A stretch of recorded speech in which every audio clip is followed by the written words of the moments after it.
Well, hello. We are recording to the cloud. Got it. Well, hello and welcome. Okay, we are on YouTube and we are in Zoom. All right, I know last week there was a little lull between it, so thanks for hanging in there for some reason. So welcome to call number 2, 4 tools to create more ease in your recovery, and tools and also like recovery with consciousness. That's like my big mission right now. Like, I know that this is bigger than me, and I'm excited to like kind of be playing with it. I do that out there in my coaching world, Growth Junkie coaching, but to bring it to a different place in the recovery world, recovery with consciousness. So super excited about that and what that's going to be. So thank you for the feedback that I've gotten from a few of you, quite a few of you, on your experience with heavy or light and how it has worked and how it actually changed the dynamics of where you were using it instantly, and how it created the awareness, and then it changed your life for that day. Okay. So thank you. And please keep sending me messages or call me and ask me any questions. Because what you're getting in these very quick videos is like a little snippet of it, like heavy or light. And the tool is so dynamic that, again, when you work with me, there's no beginning, there's no end. You just go right in the middle, and we start looking at the energy of what you're being and what you're taking on, and how you're applying that. So heavy or light is like you got a little of it, and it has so many more possibilities. What I do see people do with that tool, because you don't know a lot about it, but you are practicing in it, is like when you go truth. Is it heavy or light? We always put truth in front of it, because it creates a space that it doesn't allow for the lie. It's like truth. Is this heavy or light? Heavy or lie? Truth. Is this heavy or light? Now, one of the biggest tools to add to your recovery is being in the question, asking questions, asking the right question. So we haven't even gone over that. But we are asking a question which creates a different space. It creates a different possibility. It's something you've never thought before, because that's what we're doing, is kind of shifting that. So just because something comes up heavy does not mean it's a no. It's like not a no-go. We are choosing consciousness. We are choosing to be aware. So if it's heavy, you get to go, okay, cool. I'm aware that if I choose that, it will be heavy. Why? Not why. We eliminate the word why, period. I don't even know why I said that. What is it about this that's heavy for me? If I choose this, even while I'm perceiving it heavy, what will it create? If I don't choose this, even if it's heavy, what will it create? So just because you get a heavy does not mean dismiss it. It means learning the art of asking particular questions, which was I'm talking about. They're not a question with a conclusion. They're not a question with a period. They're a question with the question is, if I choose this, what will it create? I don't know. So I just wanted to give you a little, as you're practicing it, the heavy and light. Just because, it's heavy, that does not mean an immediate no. It means asking questions.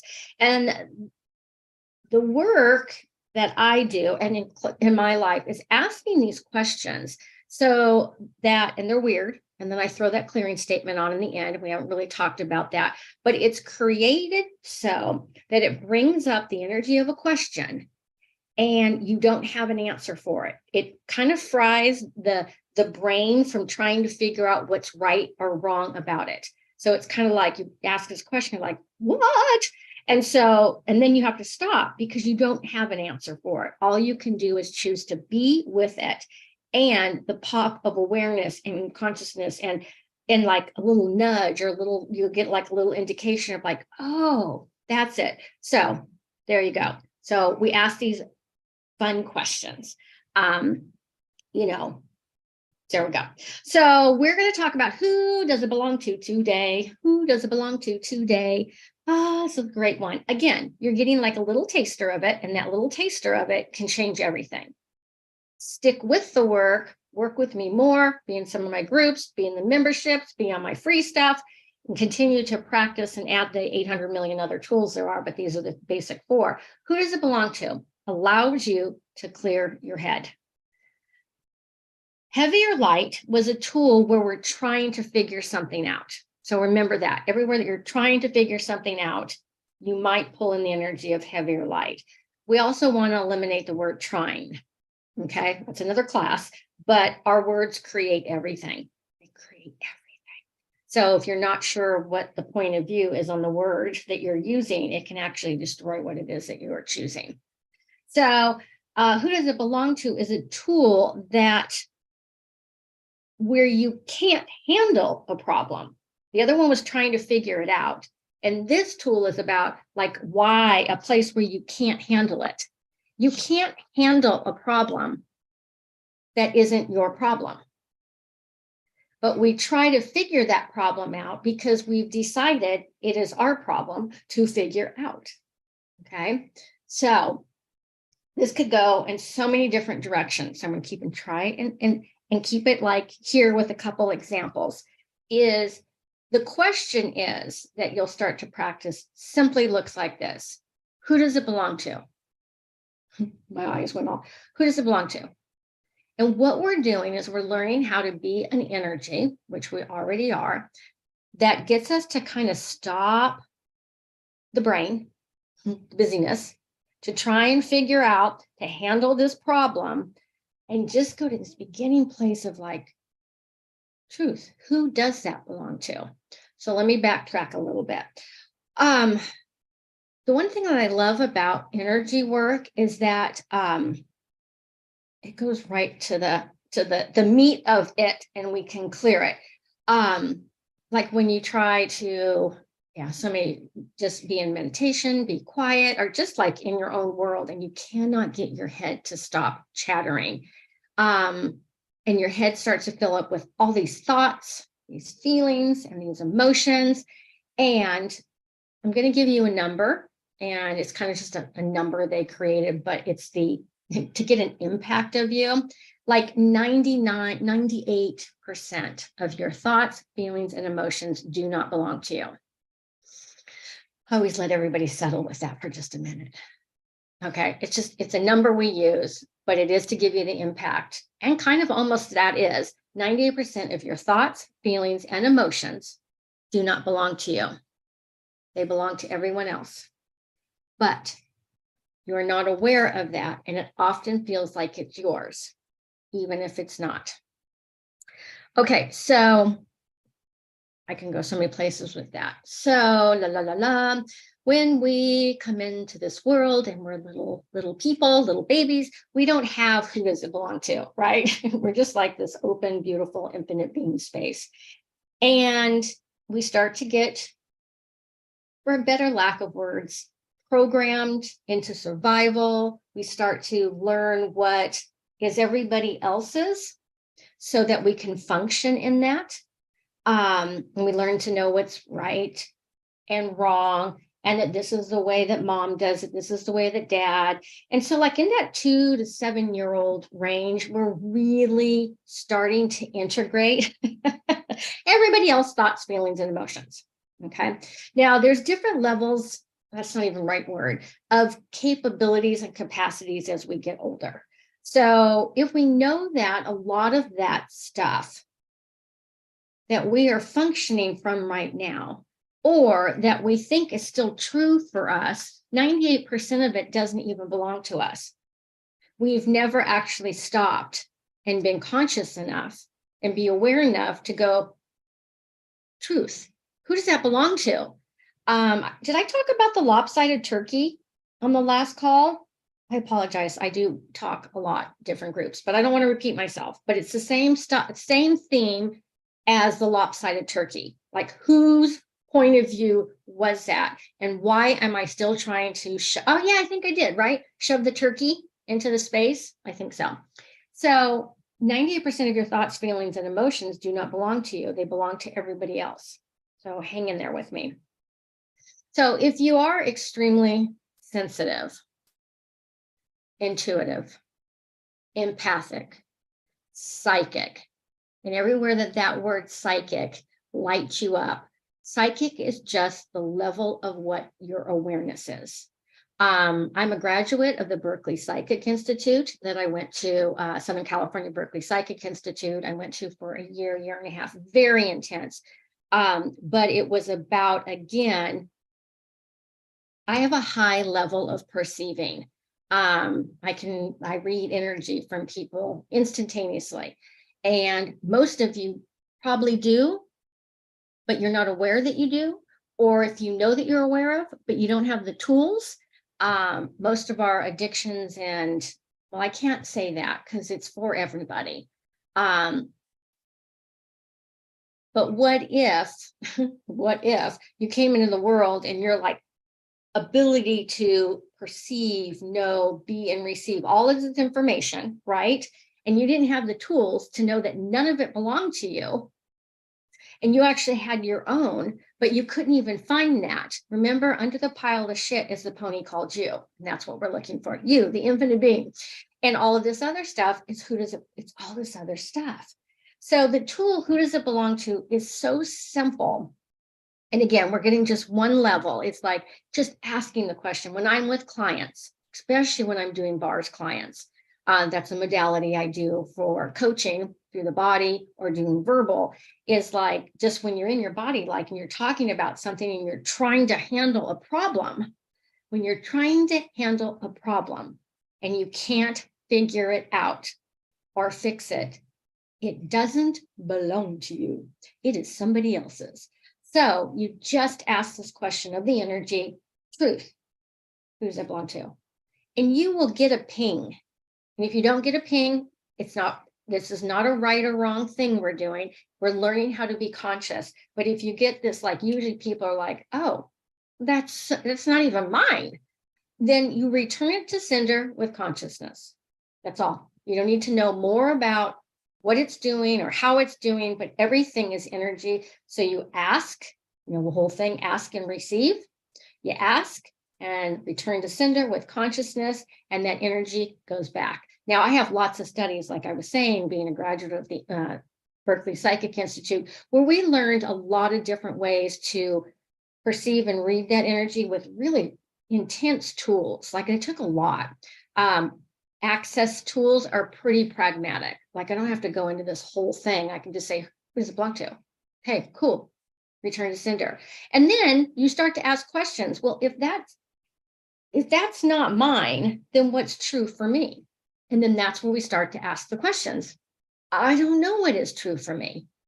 Cool. We go on the exploration of recovery, right? We go into the exploration, like if you're in business, most of us, until we start asking, are functioning in our businesses from somebody else's point of view.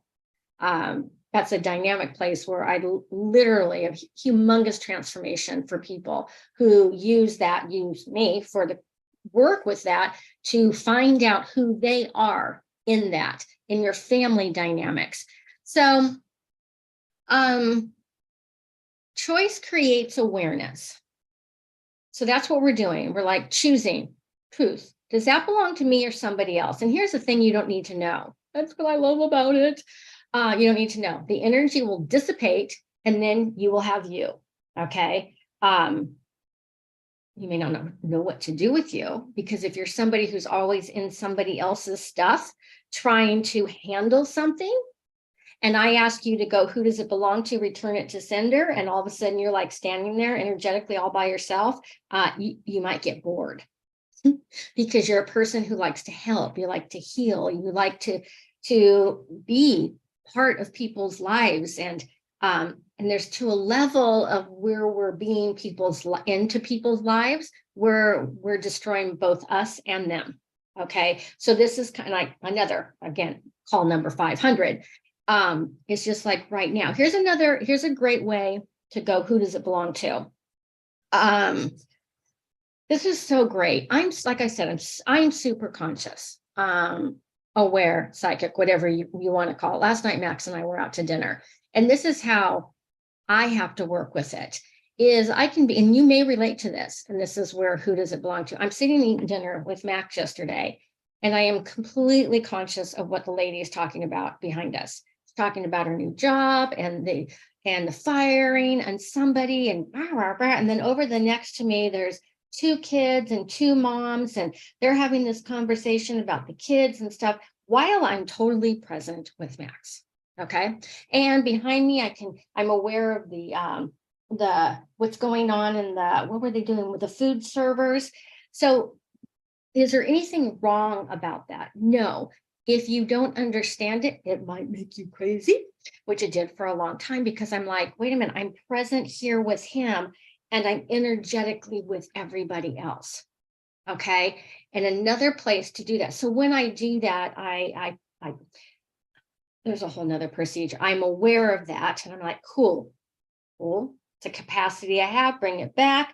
Another place that you might experience this, maybe to not that drastic amount, but imagine you're with your family. I think we talked about it. Families always pop up because it's kind of where we learn the core of who we are and the dysfunction of that, or whatever you want to label it, that everyone was having their stuff and the family dynamics. And if you're a healer by natural, you're taking in all of that unconsciously, energetically, and all of a sudden you're like, I don't even know what it is that I know that I know that I know, or who am I? I'm just now everything. Who does it belong to? Who does it belong to? So trying to stay on focus here because there's so many places to always go. Some of us don't do well. Let me rephrase this. We have different personality styles. I love to teach the DISC personalities. If you don't know yours, it's a great thing to learn because it's how we kind of show up and function in the world under kind of a little bit of a structure. So my personality style is I am an introvert. I am an introvert. I can be an extrovert when I love what it is that I'm doing, and it's very easy for me. But an introvert by nature. So I like to have that downtime so that I can expand out. A I personality and outgoing personality does that by going outward. Okay. So, but for some, and there's no right or wrong with it or where you're at with it, but the way that I perceive it is in large crowds. Large crowds can be interesting because I'm also aware of everything that's going on. Are you one of those that like you walk into a room and I'm literally clear on everything that's in front of me? Like women have a capacity to do that way further than a man can. It's just the way that we run in megahertz. So some of us were just that. So I get to a place, you might too, and all of a sudden I'm super expanded out and I can't even enjoy because there's so much stimulation around me. I've spent years practicing that, so now I'm so much better with that. Or you go into a room and you're good, you're happy, you're feeling great. I used to do this in a lot of 12-step meetings until I realized what I was doing. And by nature, natural, many of you are healers. That's what you do, whether it's in a job that you actually do healing work or you're an energetic healer. You go into a meeting or a place and you're like feeling good. And then you like spend an hour or a few minutes with that person or in an environment or something, and you like leave and you're like super heavy. Remember talking about heavy? You're like, oh God, that was dreadful. That's a who does it belong to? That means it's not a heavy or light, but you will be aware of the energy of you, but it's a who does it belong to? It means that you took on other energies that didn't belong to you. Again, you do not need to understand this, just perceive it right now. So when you walk into a room or you've had that experience or somebody who just, we describe it sucking the life out of you, and then you walk away with all their problems. It's a capacity you have. It's a gift you have. You just don't have the tools. Okay. So that's when you leave and you go, truth, does that belong to me? All that? No, return it to sender with consciousness. And a lot of times you'll actually instantly know who that person is when I'm working with people. We don't need to know that, but I'll go, can you return that energy to sender? Can you return so that I can be present with you? And they're like, oh, that belongs to so-and-so. That belongs, cool. Don't even need to know, but return it to sender with consciousness. And then we ask the question, what else is possible from here? What energy, space, and consciousness, energy, space, consciousness, awareness, can my body and I be to have total ease? Even I took a breath on that. What energy, space, consciousness, and choice can my body and I be to have total ease? And everything that doesn't allow that, we destroy and uncreate the energy, the limitations, the points of view, and the beliefs. Pock and pod. Point of creation, point of destruction, right, wrong, good, bad, pod, poc, all 9 shorts, boys, poads, and beyonds. You'll be getting that. Don't have to use it, but it freaking works. So who does it belong to? Truth, is it yours or it's someone else's? And a lot of times it's someone else's and then return to sender. Okay. What else do I want to add to that? I know I kind of skimmed over 98% of your thoughts, feelings, and emotions don't belong to you. They are someone else's. But what you're aware of feels like yours, even though it's not. Okay. Huge conversation on that. But if you have any more questions on that, ask me, let me know, or start to practice that. And just, it's like a dynamic awareness change in your life when you start to go, oh my God, that doesn't even belong to me. And then it doesn't even belong to me. And I've been choosing my life based on something that didn't belong to me. It'll kind of make you crack up after a while, after you realize, oh my gosh, that's crazy. And when that's why therapy, love it. I was working with somebody the other day and they're like, God, I've spent 2 years on this subject and I can't get anywhere with it. And I spent 1 session with you and we cleared it. No shit, because we're not going to the problem. I don't want to go to the problem. I want to go to the energy of where you've locked it into your space and your body and the molecules and the cells and the quantum, the quantum particulates, which you don't need to know about, but that's what's happening, is that when we are functioning from our thoughts and our feelings and emotion, it's heavy. And most of those thoughts, feelings, and emotions don't belong to you. And then you spend all this time trying to figure the problem out. And therapy is required. I did it for a long time, but boy, I sure wished I would have had this conscious awareness with these tools of like trying to fix a problem that wasn't ever even my problem. Like it didn't even belong to me.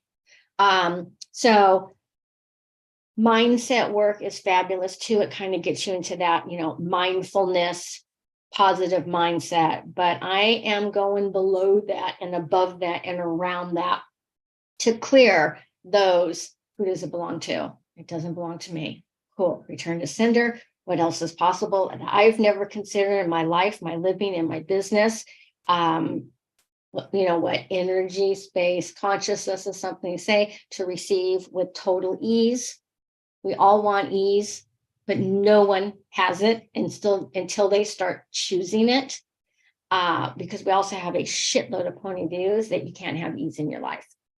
Again, another conversation. How many of you have a point of view that in order to have anything in your life, even your recovery, wow, all the points of view that recovery has to be hard, would you please let that go, destroy and uncreate it, uncut from that point of view, that limitation, that belief that you bought in from your experience or from other people that recovery is hard? Would you destroy and uncreate it?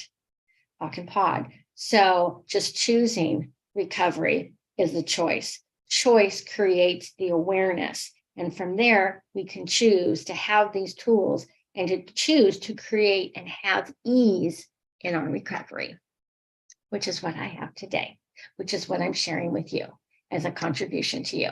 Okay, I think that's it. And that's it. You'll be getting this in a recording, and then you will get follow up in a couple of days with Dr. Dane, who also talks about the tool. So you're getting it from 2 different teachers. And there we go. Okay. And if you know of anybody else who would still like this class, let me know, get them registered, because you're all getting the recordings anyway. So this will be something I think that people will be able to purchase for a long time to help with the tools. All righty. Okay. What grand and glorious adventures can you choose today that belong to you? If you had it all your own way, what would you choose? If it doesn't belong to you and you're trying to fix something that you cannot fix, it probably doesn't belong to you. Okay. See y'all later. Look forward to your feedback.